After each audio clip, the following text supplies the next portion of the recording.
Ẹ káàbọ̀ sí ìṣẹ̀lẹ̀ kàyéfì TV. Ẹ káàbọ̀ padà èèyàn mi.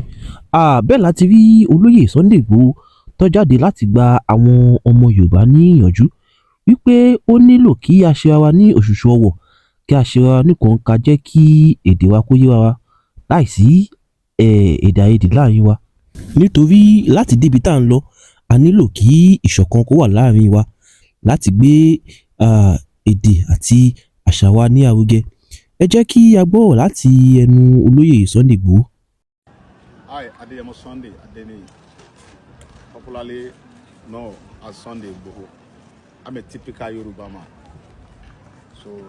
and I have my green card. This is my green card. Then we have our culture. That is Yoruba culture.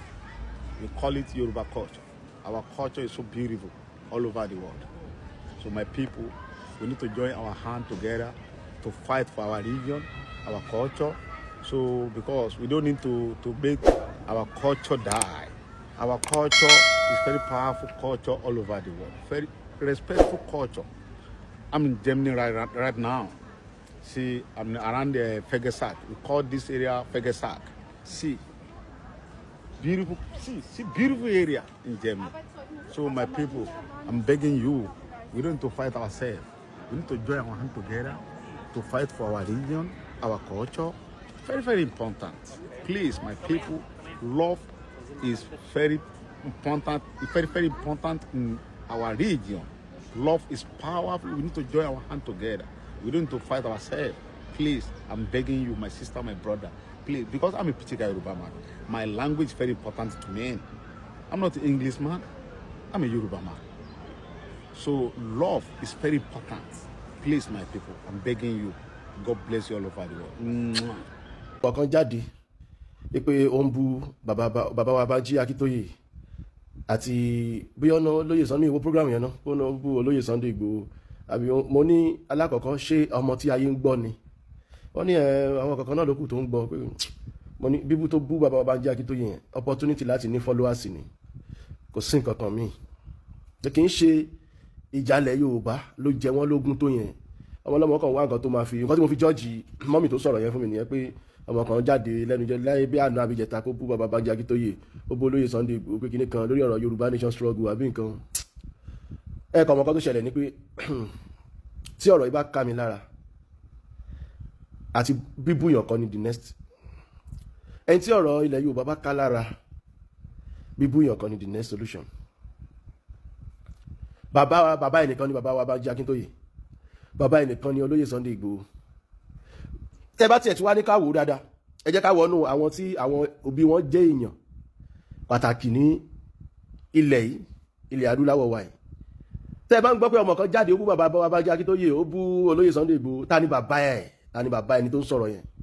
ǹjẹ́ bàbá ẹ̀ tiẹ̀ nílapa rere nílùú ẹ̀yin èèyàn ẹ̀ kí farabalẹ̀ wú ọ̀rọ̀ ẹ̀ lè rí ọmọ MKO Abíọ́lá tó jẹ́ ọmọ tí full blood tí ń ṣọmọ àlè kó jáde kó bú bàbá wa Bánjí Akíntóyè kò ní ṣerú ẹ̀ lè rí ọmọ Awólọ́wọ̀ ọmọ tí Awólọ́wọ̀ bí nínú ara ẹ̀ tí ń ṣọmọ àlè lè rí kó bú olóyè Sunday Igboho lè rí nǹkan tí mo fẹ́ kẹ́ máa mú jáde nínú ọ̀rọ̀ yẹn nìyẹn tó tẹ́ bá lẹ́ni tó ṣerú wọ́nrọ̀wọ̀nrọ̀ yẹn má bínú òun wá followers ni òun wá nǹkan tí ó jẹ́ ń tiẹ̀ ni lè rí ọmọ Professor Shina Peller lè rí ọmọ Professor Shina Peller kó jáde kó bú olóyè Sunday Igboho kódà lè rí ọmọ bíbí inú Tinubu tó jẹ́ ọmọ kan tí ń ṣọmọ àlè kò lè jáde bú bàbá Bánjí Akíntóyè dèpòdépò olóyè Sunday Igboho. Mo tún fi recent president Nàìjíríà tá a fẹ́ kó òun ẹ̀yẹn mo tún fi ń ṣàpèjúwe fún yín lè rí original ọmọ tó jáde láti inú Bọ́lá Ahmed kó bú bàbá Bọ́lá Ahmed gan fúnra wọn gan wọn lè bú bàbá Bánjí Akíntóyè wọn lè bú olóyè Sunday ọ̀rọ̀ òṣèlú yàtọ̀ àmọ́ ń sọ pé natural blood so tẹ́ bá rí ọmọ èèyàn pàtàkì tí táwọn bàbá rẹ̀ nípa rere láyé lè rí wọn kán bú olóyè Sunday Igboho tẹ́ bá ti rẹ́ni tó ṣerú ẹ ti mọ̀rú èèyàn táwọn òbí ẹ̀ jẹ́ ẹ̀yin ìyá ẹ̀yin bàbá wa níbí báyìí lókè òkun lẹ́niwé ẹ má fọ̀rọ̀ akówárápá bínú mọ́ bọ́lá ń ṣe dáńtì ẹ̀ nìyẹn torí tọ́rọ̀ ìbá ka lára ṣé ẹni tọ́rọ̀ ìbá ka lára ìṣẹ́ tó máa fi bó ìbúṣe bó máa jáde ni àwa á sì tẹ̀lé kí a tún ti rẹ́ni tí ó tún fi wá mọ̀nà mìsáyà tuntun ti dé o á tẹ̀lé ọ tó bá dẹ̀ tàn wá fún ọ lépè tó láwọn kan ti tàn wá lọ àmọ́ mi ò tẹ̀lé wọn torí pé mi ò ń ṣabaramóore jẹ àwọn yìí kọ̀ kọ̀mítì ara wọn láti jà fúnlẹ̀ Yorùbá ni kì í ṣe pé wọ́n bẹ́yàn kan ṣàgírímẹ́ǹtì o so ẹ jẹ́ ká rò ó dáadáa ìwọ tó bá fẹ́ jáde kàńdá dẹ̀ wà nínú rẹ̀ sí ẹni tó bá mọ ìdí èmi mọ̀ ìdí tí gbogbo wọn fi dákẹ́ láwọn ìgbà kan náà torí gbogbo ìgbà tán bá ti fẹ́ take a step àwọn ọ̀tá máa ń dìde wọn máa ń gbógun ó jọ ṣojú gbogbo wa náà ni àti ìkú ọ̀rọ̀ títọ́ tá a ṣe ń sọ yìí àti àsọtọ̀ ọdún mẹ́wàá sẹ́yìn ìtàn tí ó ti jù tán ọdún mẹ́rin márùn-ún la ṣe ń sọ yìí kàńdá ń bẹ nínú rẹ̀ sí ni a gbọ́dọ̀ kọ́kọ́ farabalẹ̀ ká wo àwọn kàńdá tó wà nínú rẹ̀ sí yẹn confam ẹ má gbàgbé gbogbo etí tó máa gbọ́ fídíò iṣẹ́ rántí pé ìgbà tí mo rí pé fọ́ǹdì ń lọ lóríṣiríṣi lọ́tún lọ́sì tí mi ò understand tí mo dẹ̀ súnmọ́ àwọn ẹbí olóyè Sunday Igboho dáadáa tí mo mọ bí olóyè Sunday Igboho ṣe ń live life ní Benin Republic tẹ́ bá rántí ọjọ́ kan náà lọ́hùn tí mo gbéra tí mo lọ Benin tí mo wò pé ok jẹ́ ń lọ ṣàbẹ̀wò sí olólùfẹ́ mi bàbá mi Ajìjàngbara wa yìí tí mo wá débẹ̀ position tí mo bá olóyè Sunday Igboho ló ní kí n má sọ fáyàn ọmọ Yorùbá wọ́n á ní bàbá màá fọgbọ́n ṣe o mi ì lè fi yín lẹ̀ sí condition yìí ló jẹ́ kí n mú account number ọmọ kan báyìí tó ń pè sign up wá ń gbà yẹn ṣé gbàgbé ọmọ wọn náà ní lára ọmọ wọn ni tó ń jẹ́ sign up báyìí ni wọ́n á mú account number yẹn wá tí mo wá jù fún gbogbo ayé mo wá la gbogbo ẹ̀yin ayé lójú pé ok àṣe go fún kinní kan mọ́ máìn account number ọmọ ẹ̀ ní ẹ fi nǹkan síbẹ̀ ẹ máa fẹ́ mi ní receipt mo máa sọ fún wọn ṣé mo pàtì gbà yẹn ní Yorùbá nation ti fọ́ ẹ mọ àbí àti Yorùbá nation original fọ́ o but Yorùbá nation go fún kinní kan gbogbo ẹ̀ fọ́ torí gbogbo especially àgàgà gbogbo àwọn ará diaspora ń bẹ̀ yẹn náà wá wò pé Saheed ó kú iṣẹ́ ọgbọ́n èmi mọ condition tí máa yí wà ọ̀tọ̀ dẹ̀ nìkan tí mo ń fi etí gbọ́ ẹlòmíì ó pè mí Saheed mo ṣe $2,000 kan mo ní kán bá mi fún Sunday lánàá mo ní ara sì mọ jẹ́mi jẹ́ tẹ́niyẹn bá sọ̀rọ̀ á sì fún mi lẹ́fídẹ́ǹsì kò parọ́ pé wọ́n ń dìde ìrànlọ́wọ́ sárákùnrin yìí bọ̀ wọn yóò dọ́dọ̀ ẹ̀ ẹni yóò mọ nǹkan kan kò sí lè mọ nǹkan kan oníkálukú fi wá pọ̀ bí ọmọ sàngbà yẹn tán láwọn aggregators ìgbà tí ò ti sí GoFund kinní kan mọ́ táwọn èèyàn ti dáwó sí gúrùpù kankan mọ́ ǹjẹ́ rí wọ́n ta mo mọ̀ kọ́rọ̀ tí mo sọ yẹn máa yí eyín dáadáa ó sì dùn ẹlòmíì dọ́là